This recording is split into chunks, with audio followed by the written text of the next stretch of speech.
Cancel culture is a phenomenon that has risen to prominence in recent years, fueled by social media and the power of collective thinking. It involves the public denouncement and boycott of individuals or organizations that have been deemed to hold problematic beliefs or have engaged in controversial behavior. One of the most iconic examples of this came in 2018 with the cancellation of Logan Paul and the subsequent demonetization of his YouTube channel after he filmed himself finding a dead body in the Japanese suicide forest. Alongside that, we have seen plenty of examples of people falling prey to cancel culture, including figures such as Milo Yiannopoulos, Kanye West, and most infamously, Andrew Tate. The aim of cancel culture is to hold people accountable for their actions and beliefs, but the movement has also been met with criticism for being too aggressive and lacking in nuance, particularly when it comes to freedom of speech. That's why in today's video we will delve into the complexities of cancel culture, covering not only iconic events, but also examining its origins and discussing its potential impact on modern society as a whole. Let's get started.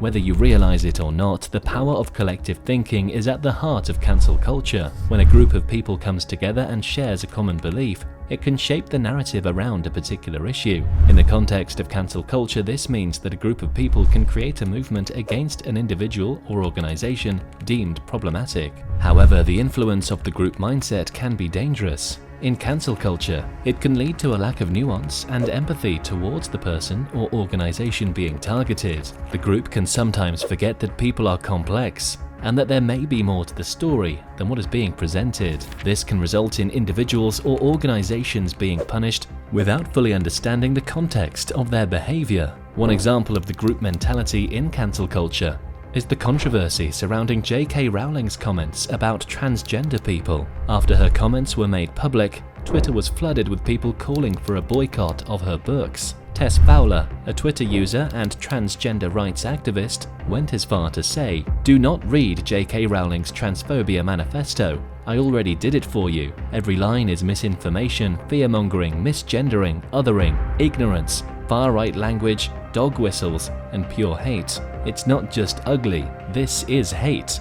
Don't ingest this BS, I beg you." While it's understandable that people were upset by Rowling's comments, the group mentality created a hostile environment for dialogue and discussion. Those who questioned the boycott or attempted to present a nuanced view were immediately shut down by the group. Another example of collective thinking in cancel culture is the incident involving comedian Kevin Hart. When it was announced that he would be hosting the Oscars in 2019, old tweets resurfaced in which Hart had made homophobic comments. The backlash was immediate, with many calling for him to be removed as the host. Although Hart apologized and stepped down from the hosting gig, the incident highlighted the power of the group mentality and its ability to create a swift and harsh punishment. Now, while cancel culture can sometimes be necessary for holding people accountable for their actions and beliefs, the group mindset can also have negative consequences. It is essential to remember that individuals are complex and that there may be more to the story than what is being presented. However, in a world governed by clickbait headlines and social media platforms, many have questioned whether the problem lies in the depths of collective thinking or if the real issue persists due to social media as a whole.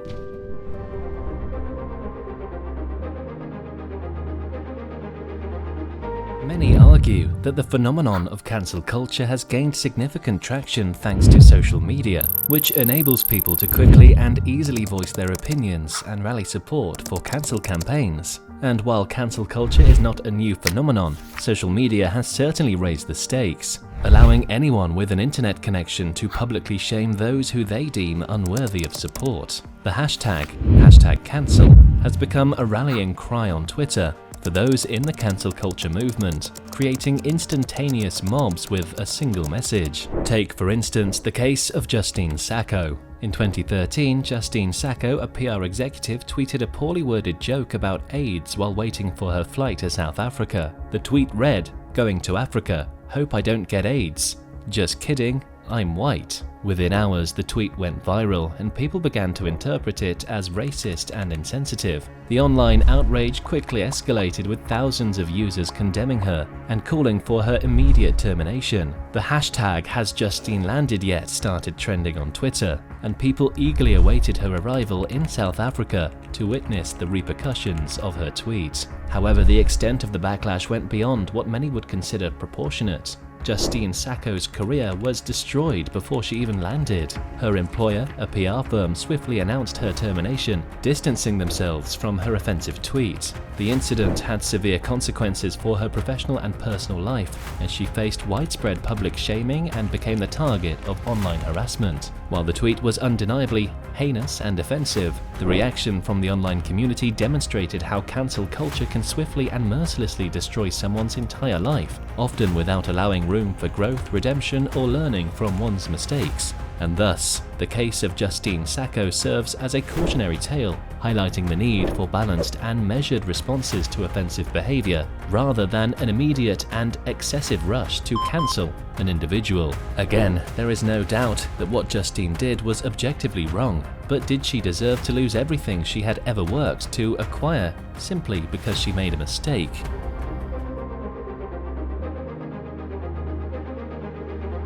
Regardless of whether you are for cancel culture or not, free speech is one of the cornerstones of democracy. But how much free speech is too much? It would seem that people have grown accustomed to cancelling anything they feel is controversial or offensive, regardless of whether it is right or wrong. One of the primary consequences of cancel culture is that people are publicly shamed for expressing any sort of opinion deemed unacceptable. Once shamed, they're subjected to moral outrage and mob mentality, which could cause long-term damage to their reputation and career. In extreme cases, people have lost their job because of the backlash generated by an unpopular view, even when it is based on reason and isn't offensive. The fear of this type of backlash can be so intimidating that many resort to self-censorship, sacrificing their right to free speech.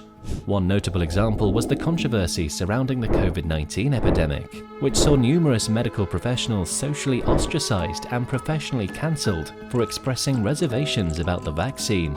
Some doctors raised concerns based on their interpretation of the available data. Now, it's worth noting that these doctors were not against vaccines per se, but were simply voicing concerns. Regardless, they were met with severe backlash. Their concerns were disregarded, and they were labeled as anti-vaccine. Some of these doctors were even dismissed from their positions, while others were subjected to intense social media campaigns aimed at discrediting them. Following this controversy, many argued that cancel culture stifles free speech, leading to a toxic environment where people are afraid to voice their opinions or make mistakes, which is something they see as a direct attack on the fundamentals of Western society. It's important to remember that the goal of cancel culture is accountability, not to eliminate diverging opinions. Canceling someone when they speak up against the status quo can have severe implications on the progress of a society. Public discourse allows us to have a dialogue that promotes understanding and the possibility of reaching a common ground.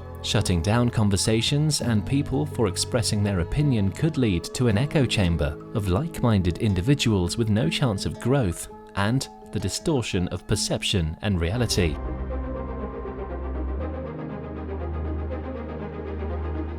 Needless to say, we live in an age where individuals and corporations face swift cancellation for perceived mistakes, regardless of their true intentions.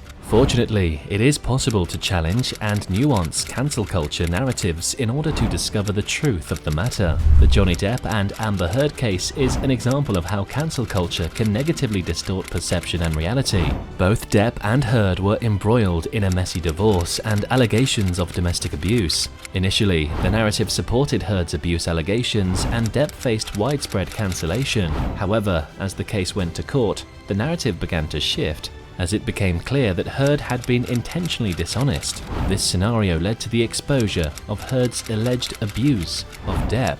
The Johnny Depp and Amber Heard case highlights how important it is to nuance, challenge, and scrutinize cancel culture narratives to prevent the spread of harmful wrong perceptions. It is easy for people to jump on the latest social media bandwagon influenced by cancel culture without looking for critical pieces of information. But instead of solely treating cancel culture victims, how can we prevent them from happening in the first place?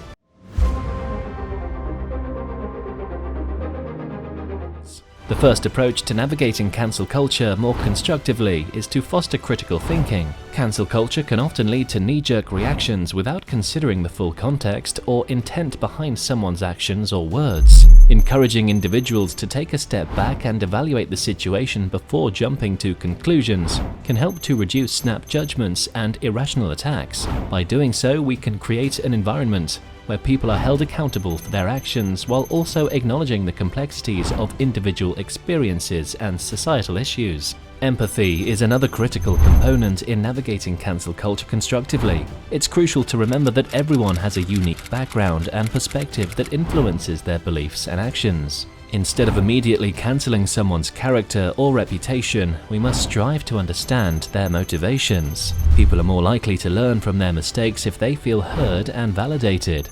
Empathy allows us to connect and work towards change in a more constructive and inclusive way.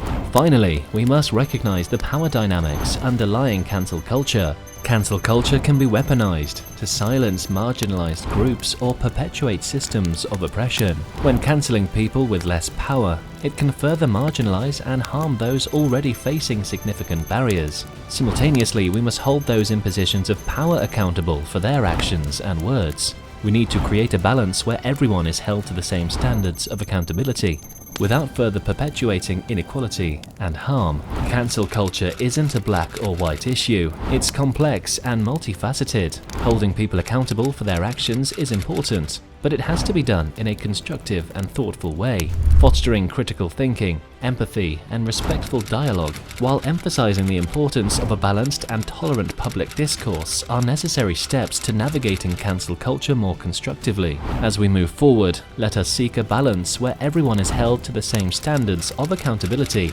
while promoting an inclusive and tolerant public discourse. By doing so, we can ensure that cancel culture evolves into a force for positive change, fostering growth, learning, and the dismantling of oppressive systems. Together, we can navigate the complexities of cancel culture and strive for a more compassionate and understanding society.